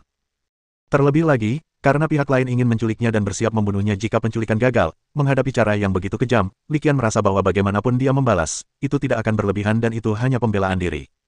Kekuatan tempurnya begitu dahsyat setelah berevolusi, tidak kalah kuat dari hewan peliharaan elit tingkat menengah pada umumnya. Layak disebut naga sisik hijau. Pria misterius berjubah merah itu mendesah. Saat suara itu jatuh, sebuah lingkaran pemanggilan berkelebat, dan seekor hewan peliharaan yang menyerupai ular piton muncul entah dari mana. Mainan batu. Ketika Li Qian melihat hewan peliharaan ular piton itu muncul, dia langsung mengenali identitasnya. Itu sebenarnya adalah ular piton batu tipe bumi. Ular piton batu sangat pandai bertahan. Pada saat ini, pria misterius berjubah merah memanggil ular piton batu, dan tujuannya sudah jelas. Ternyata, dugaan Li Qian tidak salah. Setelah ular piton batu muncul, ia segera menggunakan keterampilan bertahan, dinding batu. Dinding tanah menjulang tinggi, melindungi ular piton batu dan pria misterius berjubah merah. Sebuah bila angin besar menghantam dinding batu. Bang! Terdengar suara gemuruh. Bila angin besar langsung memotong alur yang dalam di dinding batu. Hampir saja tembok batu itu terpotong menjadi dua. Setelah menahan serangan semacam itu, dinding batu itu pada dasarnya hancur, dan sayangnya, bila anginnya juga telah lenyap. Li Qian tidak terkejut melihat pemandangan ini. Karena Nightmare Crow telah mencapai level elit, setidaknya ini membuktikan bahwa pria berjubah merah misterius itu adalah seorang Beastmaster elit. Beastmaster elit dapat mengontrak dua binatang. Li Qian tentu saja tidak akan melupakan akal sehat ini. Alasan mereka memilih pria misterius berjubah merah sebagai target serangan adalah untuk mengeluarkan semua kartunya. Untuk menghindari dia melakukan serangan mendadak dan mengejutkan Anda. Sekarang, setelah menguji kartu truf pria berjubah merah misterius itu, Li Qian dengan tegas memilih untuk mengubah targetnya. Dalam situasi ini, jelas bahwa hampir mustahil untuk melewati ular piton batu dan langsung menyerang pria berjubah merah yang misterius itu. Selain itu, hewan peliharaan seperti ular piton batu memiliki serangan rendah dan pertahanan tinggi, dan sebenarnya tidak terlalu mengancam. Jika Anda menyerang mereka, mereka pasti tidak akan mencapai apapun dalam waktu singkat. Li Qian tidak bodoh, jadi dia secara alami tahu apa yang harus dipilih. Serangan dilancarkan lagi. Kali ini, Li Qian memilih meriam air bertekanan tinggi. Bola air yang berputar, bahkan lebih besar dari yang sebelumnya, melesat keluar dari kolam dengan kecepatan yang sangat cepat, seperti bola meriam yang ditembakkan dari pistol. Terletak di sebelah kolam, dengan lokasi yang begitu menguntungkan, bagaimana mungkin Li Qian tidak tahu bagaimana memanfaatkannya. Hu Minghua, sang guru pertempuran, pernah berkata bahwa seorang Beastmaster harus tahu cara memanfaatkan medan dan menciptakan lingkungan pertempuran yang menguntungkan baginya. Li Qian tidak akan pernah melupakan pengetahuan tempur ini. Terlebih lagi, Qixi harus menghadapi situasi 1 lawan 2. Menggunakan sumber daya air untuk berperang niscaya akan menghemat banyak energi dan akan mendukung perang yang berkepanjangan. Li Qian percaya, seiring berjalannya waktu, pria misterius berjubah merah ini pasti akan mundur atas inisiatifnya sendiri. Jangan lupa, ini adalah Gunung Yunwu, hanya berjarak sekitar 50 km dari kota Yunlan. Jika mereka ditemukan oleh Biro Keamanan Umum Kota Yunlan, mereka pasti akan mendapat masalah. Jadi Li Qian tahu betul bahwa hal terpenting baginya bukanlah mengalahkan pria misterius berjubah merah di depannya, tetapi menunda waktu sebanyak mungkin. Akan tetapi, karena Qixi belum menguasai keterampilan bertahan apapun, ia memilih menyerang alih-alih bertahan. Meriam air bertekanan tinggi menyerang Nightmare Crow secara langsung. Di udara, tubuh Nightmare Crow tiba-tiba menghilang tanpa tanda atau jejak apapun. Saat berikutnya, dia muncul di arah lain. Li Qian mengerutkan kening saat melihat ini. Ini adalah keterampilan melarikan diri dari bayangan. Itu adalah keterampilan fisik. Akan lebih efektif bila dilakukan dalam keadaan gelap. Jika Nightmare Crow terus menghindar dengan skill ini, Li Qian tidak akan mempunyai peluang bahkan jika dia ingin menghadapinya secara langsung. Namun, Li Qian tidak terburu-buru. Tergantung siapa yang dapat bertahan lebih lama dari siapa. Li Qian tidak percaya bahwa ketiga binatang peliharaan yang bertarung di sini akan menimbulkan keributan besar tanpa menarik perhatian orang lain. Tepat saat dia memerintahkan Qixi dan Nightmare Crow untuk terus bertarung, sebuah batu besar datang bergemuruh. Ternyata ular piton batulah yang melancarkan serangan. Keahliannya adalah manipulasi batu. Meskipun ular piton batu tidak pandai menyerang, bukan berarti ia tidak memiliki kemampuan menyerang. Semuanya relatif. Bagi orang biasa seperti dirinya, serangan ular piton batu tetap sangat mematikan. Untuk mencegah Qixi terganggu dan terluka, Li Qian berguling ke tangga batu di bawah platform pengamatan. Ledakan, menabrak. Batu besar itu menembus pagar pembatas deobservasi dan jatuh ke kolam di puncak air terjun setinggi 100 kaki. Airnya memercik dan naik setinggi lebih dari 10 meter. Melihat ini, Li Qian diam-diam merasa beruntung. Jika aku tidak menghindarinya, aku khawatir aku akan berada dalam bahaya besar. Melihat ombak besar membubung ke angkasa, Li Qian mendapat sebuah ide. Pergi ke kolam dan gunakan tornado. Li Qian menggunakan kontrak jiwa untuk memberi perintah kepada Qixi. Qixi tidak meragukan perintah Li Qian. Ia menggunakan jurus Dragon Soaring lagi, dan dengan sekejap tubuhnya, ia tiba di kolam air. Segera setelah itu, tubuhnya mulai berputar dengan kecepatan tinggi di tempat. Saat tubuhnya berputar, tornado berdiameter sekitar 10 meter tiba-tiba terbentuk. Badai itu menjulang tinggi, bagaikan pilar raksasa yang menggantung di langit. Wus-wus. Angin kencang tiba-tiba bertiup, kedengarannya sangat menakutkan. Bab 28. Air yang terdorong angin itu langsung menggulung menjadi gelombang besar. Dari kejauhan, tampak seperti pusaran air di langit. Pada saat ini, Li Qian sudah tahu. Mampukah ia membunuh musuh adalah satu hal, tetapi tindakan ini harus dilakukan dalam skala besar. Sebaiknya ukurannya cukup besar agar semua orang dapat melihatnya dengan jelas dan nyata. Tornado air menyerang pria berjubah merah misterius dan burung gagak mimpi buruk dengan momentum yang tak terhentikan. Batu-batu beterbangan dan pohon-pohon tumbang. Dalam sekejap, area itu tampak seperti baru saja dilanda bencana kiamat. Pria misterius berjubah merah melihat pemandangan ini dengan kerutan dahi yang dalam. Sialan! Teriaknya dengan marah, lalu segera memerintahkan kedua hewan peliharaannya, Nightmare Crow, gunakan Shadow Escape. Rock Python, gunakan Rock Guard. Saat suaranya mereda, Nightmare Crow langsung menghilang dari udara. Pada saat yang sama, tembok batu di semua sisi tiba-tiba berdiri tegak, membentuk pengepungan, dan dalam sekejap, benteng itu dibangun menjadi benteng batu. Ketika puting beliung itu lewat, tanah dan batu-batu di benteng batu itu runtuh, tetapi dampaknya terhadap benteng itu sendiri kecil. Huf, huf, huf. Napas Li Qian seperti embusan angin. Dia selaras dengan Qixi dan mengambil tindakan sebelum Qixi dapat mengaktifkan keahliannya, dan mulai berlari menuju dasar air terjun. Meskipun lebih mudah naik gunung daripada turun, Li Qian telah mengalami umpan balik evolusi, dan kebugaran fisiknya telah meningkat pesat. Jadi, ketika angin kencang sedikit mereda, ia telah mencapai sekitar setengah jalan menaiki tangga batu. Dia bahkan dapat melihat dengan jelas Fatian di samping kolam. Pada saat itu, dia berdiri di sana, tercengang, seperti sepotong kayu. Ketika Li Qian melihat pemandangan ini, dia hampir tidak bisa menahan diri untuk tidak mengumpat. Fatian biasanya terlihat cukup pintar, tetapi tak disangka, dia malah bertindak bodoh saat ini. Melarikan diri. Setelah mengucapkan sepatah kata, Li Qian kembali mempercepat langkahnya. Tepat saat Li Qian berlari dengan kecepatan tinggi, benteng tanah dan batu terbuka di kedua sisi setelah puting beliung, memperlihatkan seorang pria dan seekor hewan peliharaan di dalamnya. Lelaki misterius berjubah merah itu menatap pemandangan berantakan di tanah dengan ekspresi muram. Bajingan kecil, aku ingin kau mati tanpa tempat pemakaman. Ia mengeluarkan suara penuh kebencian, pikirannya merasakan mimpi buruk itu berkokok di udara, siap membunuh Li Qian secara langsung dengan serangan dahsyat. Akan tetapi, pada saat ini, dia melirik sekilas dan pemandangan yang dilihatnya membuatnya berdiri di sana dengan linglung. Terlihat pada kolam bagian atas air terjun, sebagian dasar kolam terekspos akibat terhisapnya air dalam jumlah besar oleh angin puting beliung. Adegan di dasar kolam itulah yang membuat lelaki misterius berjubah merah itu tertegun, lalu ia dipenuhi rasa gembira. Saya melihat bahwa kolam yang awalnya dalam dan keruh, setelah kehilangan sejumlah besar aliran air, sebenarnya memiliki lapisan halo di bagian bawahnya. Pria misterius berjubah merah, seorang yang percaya pada dewa-dewa kuno, menyelinap ke area pemandangan pegunungan Yunwu terutama untuk menemukan jejak reruntuhan Yunwu. Pada saat ini, dalam situasi ini, tidak ada keraguan bahwa Li Qian menemukan pintu masuk reruntuhan itu secara tidak sengaja. Saya setidaknya 9 kali yakin bahwa ini adalah masalahnya. Setelah ekstasi, pria misterius berjubah merah itu tak ragu lagi. Ia memerintahkan Nightmare Crow dan langsung melesat menuju lingkaran cahaya di dasar kolam. Semburan api. Tepat saat Nightmare Crow hendak menyentuh lingkaran cahaya di dasar kolam, pilar api merah tebal melesat keluar dengan kecepatan kilat. Nightmare Crow tidak dapat menghindarinya dan langsung terkena pilar api tebal, sambil mengeluarkan teriakan melengking. Bang! Gagak mimpi buruk terkena pilar api dan jatuh langsung ke kolam air, hidup atau matinya tidak diketahui. Engah! Hewan peliharaan yang dikontrak itu menderita pukulan yang sangat hebat sehingga pria misterius berjubah merah itu tiba-tiba mengeluarkan seteguk darah. Kalian serangga sialan. Kali ini, kalian benar-benar bisa merasakan suasana penjara federal. Seorang penyidik biro serif berseragam hitam berjalan keluar dari kegelapan. Di sebelahnya berdiri seekor anjing peliharaan seukuran anak sapi dengan bulu merah. Mastif pemadam kebakaran, Anda dari tim operasi khusus Biro Keamanan Publik. Pria misterius berjubah merah melihat hewan peliharaan itu di samping pria berseragam hitam dan langsung mengenali identitasnya. Ya, orang yang datang tidak lain adalah Liu Changfeng, Kapten Tim Operasi Khusus Biro Keamanan Umum Kota Yunlan.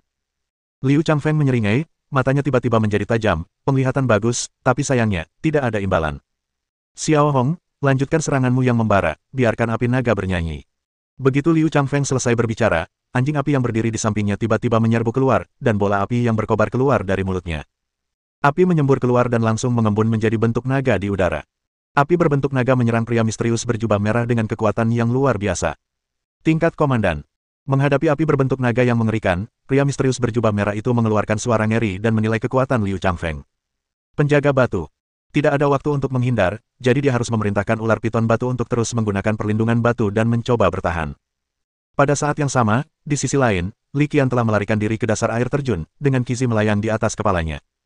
Setelah bertemu dengan Fatian dan membawa kembali Ah Fu, Li Qian memutuskan untuk menggunakan strategi terbaik dari 36 strategi, yaitu melarikan diri. Ang-ang. Namun, pada saat ini, Qixi tiba-tiba mengeluarkan serangkaian raungan naga. Li Qian menyadari keanehan itu pada saat pertama, dan kemudian tanpa sadar melihat ke arah puncak air terjun. Lalu ia terkejut. Api berbentuk naga membubung ke udara dan melesat menuju suatu tempat. Meski jaraknya lebih dari 100 meter, Li Qian masih bisa merasakan suhu tinggi. Ini menunjukkan betapa mengerikan kekuatannya. Kemunculan api berbentuk naga secara tiba-tiba membuat Li Qian terdiam. Ada apa? Fatian sedikit bingung. Ia menatap Li Qian dan tanda tanya muncul di dahinya. Li Qian menggelengkan kepalanya. Yang dapat dipastikannya sekarang adalah bahwa sesuatu yang baru pasti telah terjadi di platform pengamatan di puncak air terjun. Mengenai apa insiden ini, tidak diketahui. Dan Li Qian tidak ingin tahu. Satu-satunya pikirannya sekarang adalah meninggalkan tempat penuh masalah ini secepat mungkin. Memikirkan hal ini, dia menatap Fatian dan mengungkapkan pikirannya, apapun situasinya, lebih baik dua karami kecil seperti kita tidak terlibat dalam hal-hal berbahaya. Mendengar hal itu, Fatian langsung mengangguk setuju. Ya, aku sudah lama ingin meninggalkan tempat terkutuk ini.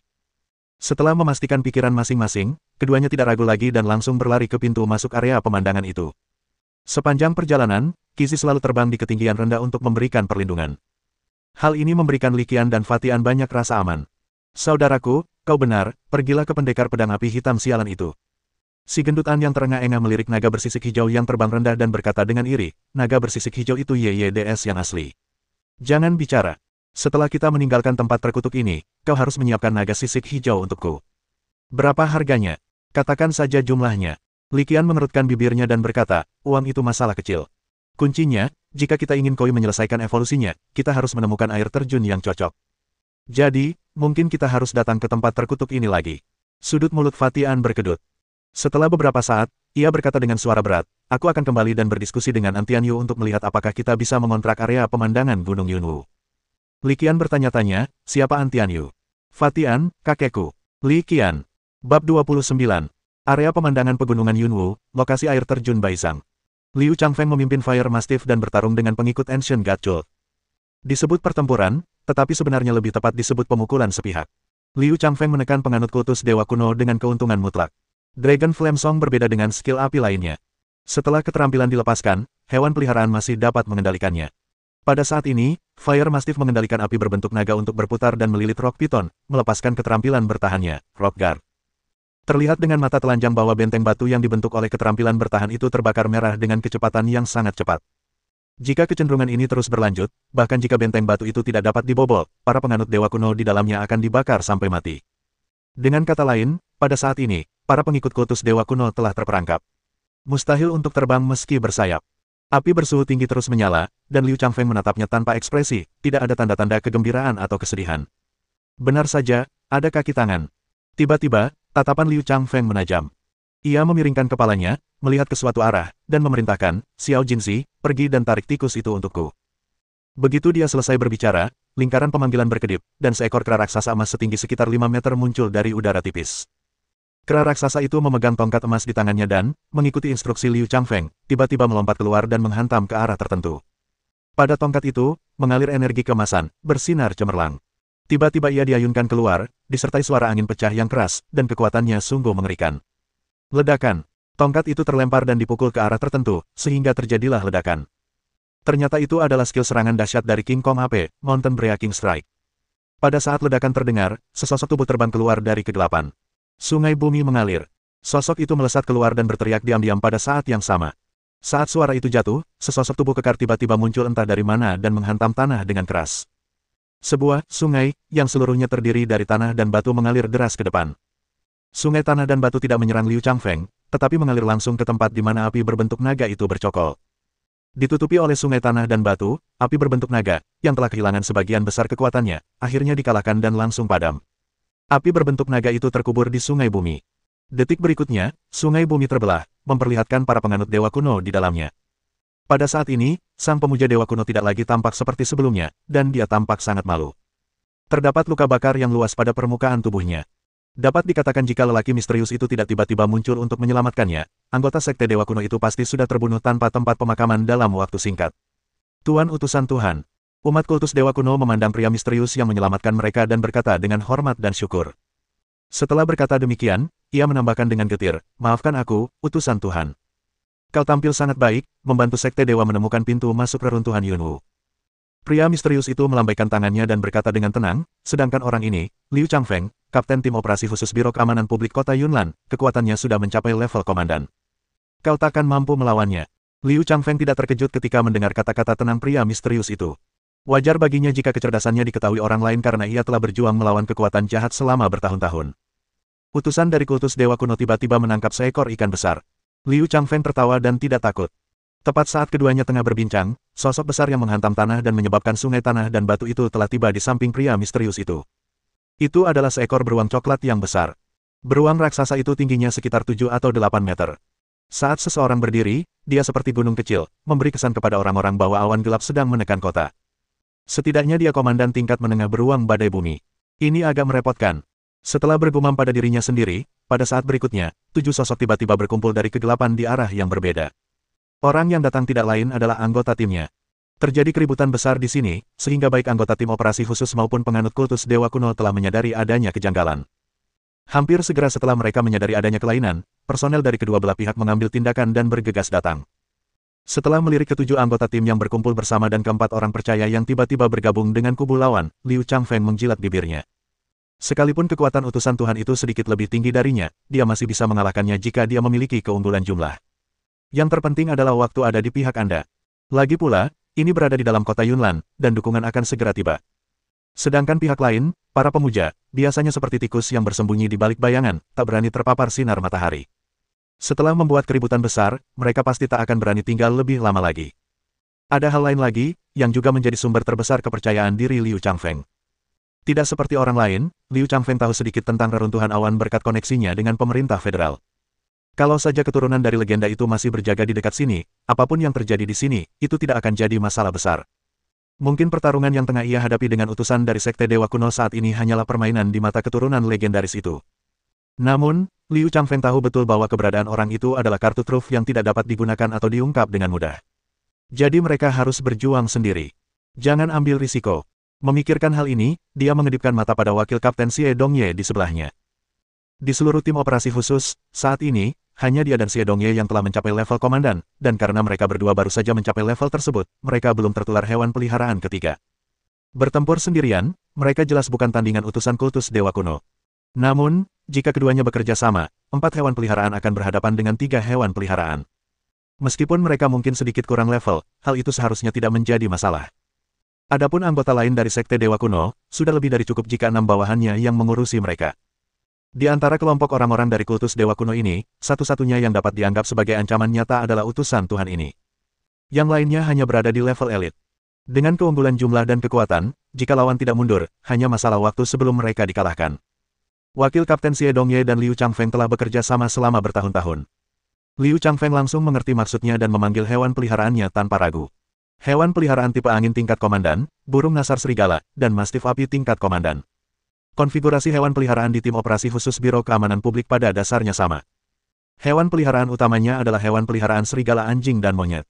Dengan cara ini, 2 anjing mastif api setingkat komandan, 1 anjing griffon serigala setingkat komandan, dan 1 anjing kera berlian setingkat komandan mengepung utusan dari kultus dewa kuno. Yang terakhir tidak ragu-ragu dan segera memanggil hewan peliharaannya. Nightmare Crow setingkat komandan, Skeleton General setingkat komandan, dan Earth Violent Bear yang baru saja memadamkan Dragon Flame Song. Baik Liu Changfeng maupun Xie Dongye, mereka mendapat dukungan dari pemerintah federal dan perlengkapan mereka jauh lebih unggul daripada yang bisa ditandingi Li Qian. Maka, saat utusan kultus dewa kuno memanggil hewan peliharaannya, ia mengukur tingkat kekuatan ketiga hewan peliharaan tersebut melalui detektor energi di tubuhnya. Pimpin Dark Nightmare Crow tingkat kelima, Earth Violent Bear tingkat kelima, dan Undead Skeleton General tingkat ketujuh. Hewan peliharaan berkepala 3 seperti ini, baik tipe gelap maupun mayat hidup, memiliki atribut yang relatif sulit. Sedangkan untuk Earth Bear, ia punya banyak ruang untuk berprestasi di lingkungan ini. Yang paling ditakuti orang-orang adalah Jenderal Kerangka. Kekuatannya telah mencapai level komandan tertinggi, membuatnya semakin sulit untuk dihadapi. Memikirkan hal ini, mereka berdua menggerakkan pikiran dan diam-diam memberi perintah. Kedua anjing mastif api, yang satu memimpin tingkat pertama dan yang lainnya memimpin tingkat ketiga, segera melancarkan serangan terhadap Jenderal Kerangka itu. Meskipun Jenderal Skeleton bertipe mayat hidup, ia tetaplah hewan peliharaan bertipe kerangka, bukan hewan peliharaan bertipe hantu. Menghadapi tipe yang sangat kuat dan api yang panas, ia memiliki efek menahan diri. Si kera King Kong yang memegang tongkat logam mengejar si beruang bumi. Kera King Kong termasuk dalam elemen emas. Ia kuat dalam pertarungan jarak dekat dan juga jago bertahan. Skill, Metallization-nya dapat menahan skill elemen tanah secara signifikan, menjadikannya paling cocok untuk menghadapi beruang tanah. Sedangkan untuk Nightmare Crow, secara alami diserahkan kepada Wolf Vulture, yang juga merupakan hewan peliharaan terbang. Griffon serigala memiliki keunggulan dalam kecepatan, jadi meskipun dikalahkan, tentu tidak akan menjadi masalah jika dapat menghadapinya beberapa kali. Pada saat yang sama, ketika Liu Changfeng dan Xie Dongye bertempur melawan para utusan agama Dewa Kuno, anggota tim operasi khusus lainnya juga bertempur dengan total 5 penganut agama Dewa Kuno. Tiba-tiba, terdengar lebih banyak lagi kebisingan di dekat air terjun Baizang. Ledakan terdengar dari waktu ke waktu. Kebisingan pertempuran mengganggu banyak orang. Sosok yang melompat keluar dari tenda perkemahan di tanah datar di suatu tempat di puncak gunung adalah seorang wanita. Wanita itu tinggi dan ramping, dengan ekor kuda tinggi dan postur heroik. Setelah bergegas keluar dari tenda, dia berlari langsung ke arah asal suara perkelahian itu tanpa ragu sedikitpun. Tempat lain. Itu adalah sebuah rumah kecil yang terletak jauh di dalam hutan. Rumah kecil itu terbuat dari kayu dan tampak tidak mencolok.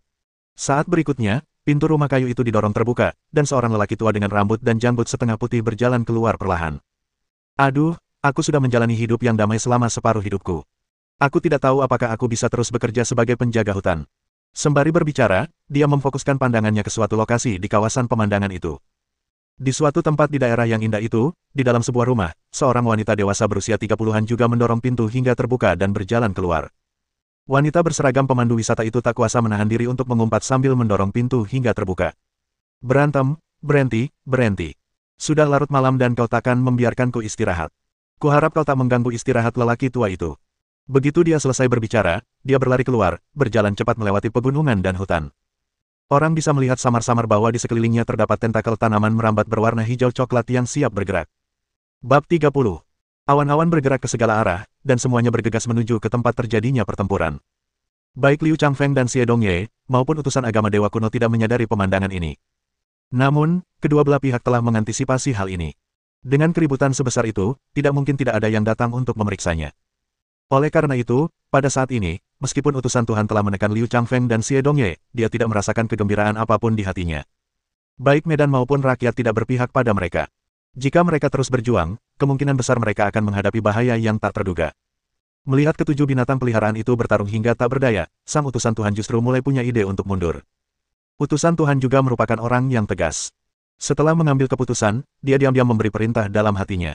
Di udara, Nightmare Crow tiba-tiba menggunakan Shadow Blast untuk memaksa Wolf Griffon mundur. Setelah Shadow Blast, ia segera menggunakan skill Shadow Escape dan muncul di samping utusan Tuhan dalam sekejap. Utusan Tuhan itu tiba-tiba melompat ke udara dan mendarat di punggung burung gagak. Pada saat yang sama, Jenderal Kerangka dan Beruang Bumi juga menggunakan keterampilan pamungkas mereka, tebasan penghancur jiwa, dan aliran sungai bumi, hampir bersamaan. Pedang tulang ditebas oleh Jenderal Kerangka, dan energi pedang abu-abu gelap terpotong, langsung menuju kedua anjing mastif api. Sungai tanah dan batu yang mengerikan juga meraung dan menyerang King Kong AP. Minggir. Menghadapi dua serangan ganas seperti itu, Liu Changfeng dan Xie Dongye mengeluarkan perintah yang sama. Kedua anjing mastif api itu secara bersamaan menggunakan jurus Flame Flash untuk menghindar. Si kera King Kong tiba-tiba menendang tanah, energi kemasan memancar ke seluruh tubuhnya, kecepatannya tiba-tiba meningkat, dan ia melompat tinggi serta menghindar ke belakang. Baik Fire Mastiff maupun King Kong AP memilih untuk menghindari serangan tersebut. Tepat saat ketiga binatang peliharaan itu menghindar, utusan Tuhan telah mengendalikan burung gagak mimpi buruk, berdiri di punggungnya, dan terbang ke langit. Oh tidak, dia mencoba kabur. Wajah Liu Changfeng tiba-tiba berubah saat melihat pemandangan ini. Utusan dari kultus Dewa Kuno ini adalah ikan terbesar yang mereka tangkap malam ini. Jika mereka membiarkannya lolos, itu akan sia-sia meskipun mereka membunuh semua ikan yang tersisa. Kultus Dewa Kuno tidak kekurangan penganut tingkat elit. Hahaha, gunungnya tinggi dan sungainya panjang, Kapten Liu, kita akan bertemu lagi nanti. Utusan Tuhan itu berdiri di punggung gagak mimpi buruk dan segera terbang ke udara. Ia berbicara dengan nada arogan dan sarkastis. Kau tidak bisa pergi. Begitu dia selesai berbicara, sebuah suara wanita dingin menjawabnya. Pada saat yang sama ketika suara wanita itu terdengar, sambaran petir yang besar menyambar dengan kecepatan kilat. Serangan petir. Petir menyambar, diiringi teriakan pelan samar-samar. Dukun. Burung gagak mimpi buruk terkena serangan dan mengeluarkan teriakan melengking di udara. Saat berikutnya, seluruh gagak jatuh langsung dari udara. Tidak tahu apakah dia hidup atau mati. Di lereng gunung, seekor beruang coklat besar tiba-tiba menendangkan kakinya, melompat, dan menggunakan daging lembut di punggungnya untuk menangkap utusan Tuhan yang telah mendarat selangkah di depannya. Utusan Tuhan mendarat di punggung beruang bumi, merasakannya, dan mendapati bahwa gagak mimpi buruk sudah diambang kematian. Matanya dipenuhi kesungguhan. Komandan Nightmare Crow tingkat kelima langsung terbunuh hanya dengan satu serangan. Kekuatan orang yang datang mungkin berada di puncak level komandan. Dia tidak mungkin bisa menghadapi lawan sekuat itu. Utusan Tuhan itu merasa cemas, dan untuk sesaat, dia tidak dapat menemukan solusi. Namun pengunjung tidak memberinya kesempatan bernapas. Guntur yang kuat menyerang lagi tanpa sebab. Blokir. Setelah memberi perintah kepada beruang bumi, utusan itu melompat keluar lagi untuk menghindar. Beruang bumi merentangkan cakarnya dan menamparkan batu besar untuk menghalangi datangnya petir. Ledakan. Petir yang dahsyat langsung menghancurkan batu-batu hingga berkeping-keping. Raungan. Petir itu menghancurkan bebatuan, dan sisa kekuatannya sedikit melemah, menghantam tubuh beruang bumi, yang mengeluarkan teriakan melengking. Warna hangus yang terlihat langsung menutupi seluruh tubuh beruang bumi. Meskipun serangan ini tidak membunuh beruang bumi secara langsung, namun tetap saja menyebabkan cedera serius. Utusan Tuhan mengambil kesempatan ini untuk melompat ke samping Jenderal Kerangka. Pada saat ini, hanya hewan peliharaan andalannya yang bisa memberinya sedikit rasa aman. Tentu saja, jika berbicara secara tegas, rasa aman ini hanyalah tipuan diri sendiri. Siapa kamu? Utusan itu melihat ke arah serangan dan berteriak. Dalam kegelapan, seorang wanita berjalan perlahan. Wanita itu tinggi dan ramping, dengan ekor kuda tinggi, dan dia tampak heroik, seperti seorang ksatria wanita zaman dahulu. Siapa aku? Kenapa aku harus memberitahumu? Kata wanita itu bercanda, satu-satunya hal yang perlu kau ketahui adalah akhirmu akan sangat menyedihkan. Saat suara wanita itu berakhir, seekor hewan peliharaan berbentuk macan tutul dengan garis-garis ungu dan hitam berjalan keluar dari sisinya. Macan tutul guntur. Utusan Tuhan itu mengenali hewan peliharaan di samping wanita itu, lalu tiba-tiba menyadarinya. Jelaslah bahwa hewan peliharaan yang baru saja menyerangnya itu pastilah Thunder Leopard ini. Baiklah, tak ada gunanya bicara omong kosong begitu, pemuja, terima saja keputusanmu. Wanita itu melambaikan tangannya ke arah utusan Tuhan, suaranya terdengar acuh tak acuh. Mendesis. Macan tutul guntur melesat keluar dengan suara mendesing, dan lapisan cahaya listrik yang menyilaukan menyebar ke seluruh permukaan tubuhnya. Kecepatannya luar biasa cepat, dan macan tutul guntur tampak berubah menjadi kilatan petir, yang melesat langsung ke arah utusan Tuhan dan Jenderal Kerangka. Itu adalah keterampilan, Strike Lightning. Ini adalah keterampilan serangan jarak dekat yang relatif kuat dari sistem guntur. Perisai Kerangka. Utusan itu tidak punya cara untuk menghindarinya, jadi dia harus memerintahkan para Jenderal Kerangka untuk melawan dengan sekuat tenaga. Jika elemen api mengekang elemen mayat hidup, itu hanyalah pengekangan konseptual, dan efek sesungguhnya hanya sedikit lebih baik, maka elemen petir merupakan pengekangan yang nyata. Selain itu, tingkat kekuatan Thunder Leopard jelas lebih tinggi daripada Skeleton General. Jadi, bang! Setelah keterampilan itu bertabrakan, kerangka itu langsung terlempar keluar, dan tidak seorang pun tahu berapa banyak tulang di tubuhnya yang patah. Serpihan tulang terus berjatuhan. Aku sarankan kau menyerah saja. Dengan begitu, penderitaanmu akan berkurang. Suara wanita itu masih dingin, tanpa ada perubahan emosi. Tatapan mata utusan itu tegas dan tak kenal takut. Kau ingin aku menyerah? Tidak mungkin. Keras kepala. Wanita itu tidak terkejut melihat ini. Para penganut aliran sesat ini kemungkinan besar telah dicuci otaknya sepenuhnya. Masing-masing dari mereka tak kenal takut dan berani, dan terkadang sungguh merepotkan untuk berhadapan dengan mereka. Wanita itu tidak berkata apa-apa lagi, dan Thunder Leopard sekali lagi menggunakan Strike Lightning dan lapisan petir yang menyilaukan menyambar tubuhnya lagi. Ga! Tepat saat macan tutul guntur hendak melancarkan serangannya, suara gagak yang tajam di langit menarik perhatian semua orang. Level penguasa, gagak malam kegelapan. Melihat burung gagak besar yang muncul di langit di atas Gunung Yunwu pada waktu yang tidak diketahui, mata wanita itu menunjukkan kesungguhan yang belum pernah terjadi sebelumnya. Itu sebenarnya bentuk evolusi dari Nightmare Crow, Dark Demon Crow. Tak jauh dari situ, Liu Changfeng mendongak dan melihat pemandangan ini, dan tak dapat menahan diri untuk mengeluarkan suara terkejut. Sementara mereka terkejut, Dark Knight Crow telah melancarkan serangan. Warna tinta yang pekat menyebar dari Dark Knight Crow sebagai pusatnya, dan seketika menutupi seluruh gunung. Ini adalah keahlian khas Dark Knight Crow, Dark Knight Domain. Energi apapun di dalam domain tersebut, kecuali energi gelap, akan ditekan secara drastis. Kamu hanya bisa menggunakan 1/10 atau 1/12 dari kekuatanmu. Wanita itu bergumam pada dirinya sendiri, alisnya berkerut dalam. Di sampingnya, utusan Tuhan yang sudah putus asa, tiba-tiba tertawa terbahak-bahak. Hahaha, Sekte Dewa belum menyerah padaku. Pasti pelindung Dharma. Pelindung Dharma telah datang untuk menyelamatkanku. Pada saat yang sama, di sebuah hutan tak jauh dari sini, seorang wanita dewasa berseragam pemandu wisata menatap langit dan menggelengkan kepalanya tanpa daya. Kegelapan mulai turun dan akan menutupi seluruh gunung. Pemandu wisata wanita itu menunjuk ke langit dan berkata dengan suara santai, "Tianxin, hancurkan." Begitu kata-kata itu terucap, tanaman merambat yang lebat keluar dari hutan. Ratusan tanaman merambat berkumpul di udara, dan dalam sekejap mata, mereka membentuk naga kayu tebal. Naga kayu itu meraung dan menyerang penghalang hitam yang turun. Bang! Suaranya seperti suara kaca pecah. Sebuah lubang besar terbentuk di penghalang hitam pekat itu dalam sekejap, dan sesaat kemudian, penghalang itu runtuh menjadi ketiadaan. Di langit, burung gagak malam yang besar dan gelap telah menghilang tanpa jejak. Utusan Tuhan itu menatap langit yang kosong dan tercengang. Pelindung Dharma ada di sini. Penjaganya sudah pergi. Apa yang harus saya lakukan? Wanita yang mengendalikan Thunder Leopard itu menoleh ke arah tumbuhnya tanaman rambat, matanya menyipit sedikit, lalu tatapannya bagai pisau yang diarahkan ke arah utusan Tuhan. Bang bang bang. Setelah beberapa saat, menatap utusan Tuhan yang sekarat, Liu Changfeng tidak dapat menahan diri untuk menelan ludahnya. Ini Pak. Sapanya. Wanita itu tidak berkata apa-apa dan mengeluarkan tanda pengenal dari sakunya. Liu Changfeng melirik kartu identitasnya. Komisaris Khusus Biro Keamanan Umum Provinsi Jiangnan, Zhao Xiwei. Melihat informasi pada sertifikat tersebut, Liu Changfeng dan Xie Dongye segera memberi hormat. Kunci dia, kata Zhao Xiwei, lalu berbalik dan melompat kembali ke puncak gunung. Liu Changfeng melambaikan tangannya, dan dua rekan setimnya yang telah menyelesaikan pertempuran segera datang, mengeluarkan borgol dan memborgol tangan utusan itu. Kumpulkan hewan peliharaan yang sekarat atau mati. Mengikuti instruksinya, anggota tim lainnya juga mulai bergerak, menggunakan bola penjinak binatang untuk mengumpulkan semua hewan peliharaan para pemuja. Dalam keadaan normal, bola penjinak binatang tidak dapat menampung hewan peliharaan ini sama sekali. Sekalipun di penjara, mereka dapat dengan mudah membebaskan diri. Namun, saat ini, semua hewan peliharaan ini telah kehilangan efektivitas tempurnya. Mereka berada di ambang kematian atau sudah mati, dan tidak dapat melawan sama sekali. Jangan dilihat, wanita setingkat utusan khusus bukanlah seseorang yang bisa kau anggap remeh. Berbalik, Liu Changfeng melihat Xie Dongye masih melihat ke arah Zhao Xiwei pergi, dan menepuk bagian belakang kepalanya.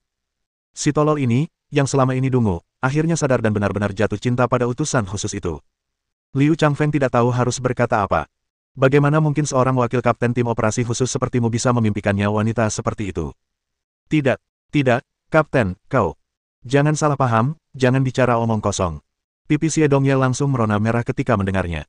Ia membuka mulut untuk membantah tanpa ragu, tetapi keraguan, kecanggungan, kegugupan, dan kegelisahan itu dapat dilihat oleh siapapun. Melihat ini, Liu Changfeng menggelengkan kepalanya dan mendesah tak berdaya. Bersambung.